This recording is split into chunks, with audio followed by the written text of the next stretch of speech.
అక్క, ఈ మధ్య పత్తి నుండి జారిపోతున్నానేమో అని అనిపిస్తుంది. ఎందుకమ్మా అలా అంటున్నావు?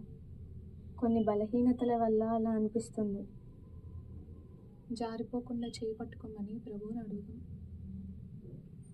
చేయి పట్టుకో, నా చేయి పట్టుకో, జారిపోకుండా నే పడిపోకుండా, యేసు నా చేయి పట్టుకో,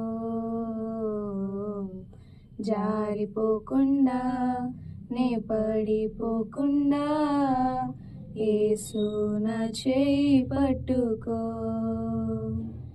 చేయి పట్టుకో, నా చేయి పట్టుకో, జారిపోకుండా నే పడిపోకుండా, యేసు నా